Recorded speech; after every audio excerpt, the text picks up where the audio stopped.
हरिओम. अंबज्ञ श्रीराम. माझं नाव श्री संदीप सिंह मोतीराम सिंह तांबे, श्री सद्गुरू अनिरुद्ध उपासना केंद्र नांदगाव, तालुका कणकवली, जिल्हा सिंधुदुर्ग.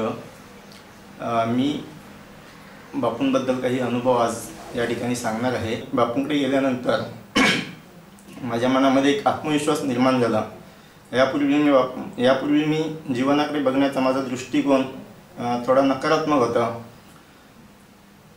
16 जून 2010 हा दिवस आमच्यासाठी भयंकर असा संकटमय दिवस होता. त्या दिवशी माझी मिसेस ही तिचं प्रेग्नन्सी असल्यामुळे आदल्या दिवशी आम्ही डॉक्टर रुचा कुलकर्णी यांच्याकडे जाऊन आलो होतो. त्यांनी सांगितलं की 9 महिन्यांनीच डिलेवरी होईल. 2 जुळी मुलं होती आणि 9 महिन्यांनी डिलेवरी होईल असं सांगितलं होतं. पण दुर्दैवाने त्याच दिवशी संध्याकाळी माझ्या मिसेसला ब्लडिंग सुरू झालं आणि आतील मुलाची वार तुटून ते गुदमरत होतं. अशा वेळी आम्ही ताबडतोब डॉक्टर रुचा कुलकर्णी यांच्याकडे तिला घेऊन गेलो. तिथे घेऊन गेल्यानंतर डॉक्टरांनी सर्व काही परिस्थिती बघितल्यानंतर त्यांनी सांगितलं की आत्ताच्या आत्ता सिजर करणे अत्यंत आवश्यक आहे, त्याला काही पर्याय नाही.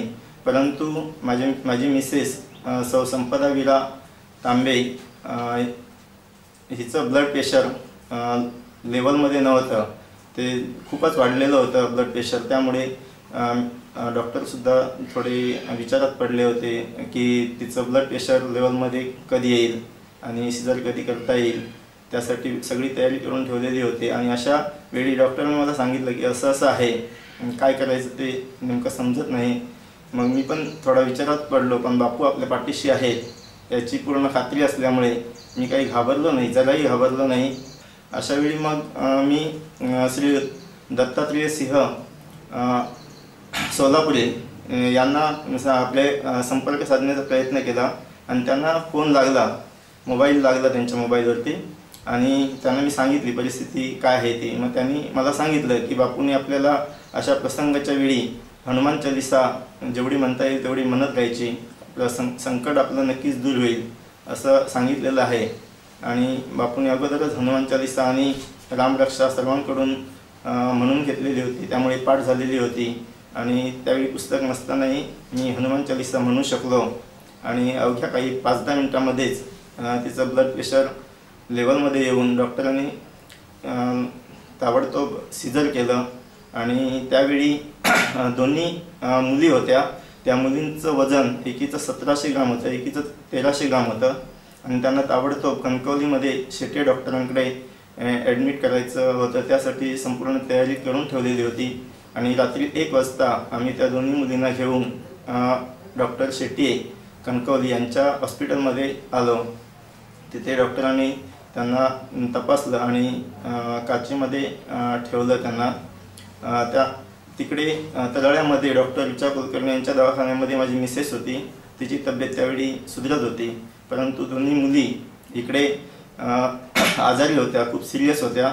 एका मुलीला 11 दिवस ट्रीटमेंट द्यावी लागली, एका मुलीला 15 दिवस ट्रीटमेंट द्यावी लागली. त्याच्यामध्ये जी गुदमरलेली मुलगी होती तिच्याबद्दल डॉक्टरांनी दुसऱ्या दिवशी आम्हाला बोलवलं आणि सांगितलं की तिच्या शरीरात जेवढे होल आहेत तेवढे त्या सर्व होलमधून रक्तस्राव होत आहे. आणि दिवसभर मी पूर्णपणे औषधोपचार केले, माझी ट्रीटमेंट पूर्ण झालेली आहे. पण तिची तब्येत काही सुधरत नाही, ती अतिशय सिरियस आहे. तिला मुंबईला किंवा कोल्हापूरला जर तुम्ही घेऊन जाणार असाल तर जा, कारण माझ्याकडे आता यापुढचे उपाय संपलेले आहेत. मग त्यावेळी मी डॉक्टरांना विचारलं की कोल्हापूरला किंवा मुंबईला जर घेऊन गेलो तर वेगळे काही उपचार आहेत काय.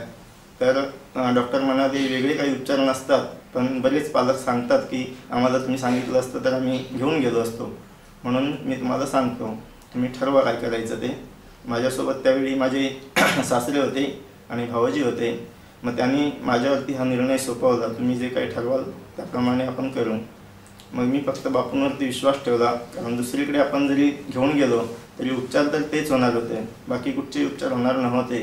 त्यामुळे बापूंवरती पूर्ण विश्वास ठेवून मी डॉक्टरांना सांगितलं की डॉक्टर, तुम्ही तुमच्या पद्धतीने जे काय उपचार करायचे असतील ते करा, बाकी सर्व माझ्या नशिबावर सोडा, मी तुम्हाला त्याबद्दल दोष कधी देणार नाही.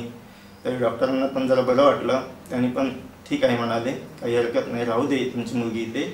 मी पण ठेवलं आणि आपली हनुमान चालिसा हे स्तोत्र सुरूच होतं माझं. आणि हनुमान चालिसा आम्ही सगळेजण म्हणत होतो, घरातील माणसं.